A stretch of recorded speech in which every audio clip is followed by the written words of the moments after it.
Hello everyone, I'm Amber.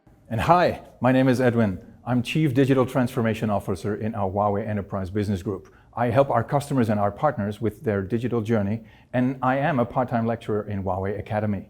Wow, seems you have so many daily activities. Very busy, aren't you? I'm quite busy, yes, but I do have a magic tool that helps me get through the day more efficiently.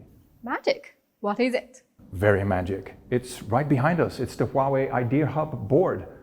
What do you think of that? You mean my first impression? What would be your first impression? I think it's so stylish and elegant. I really like the JY color, the thin board, and the simple but fashionable appearance. You know, less is more. Less indeed is more. That's a very powerful statement. You know, we really try to bring together high-end technology with state-of-the-art design and engineering into one look and feel. And this is what it is. I mean, look at these legs. It's like almost not touching the floor. I think it's like the legs of a ballet dancer. Ooh, that is a very good way of putting it. The legs of a dancer. Would you like me to show you how it works? Sure. Then let's do that.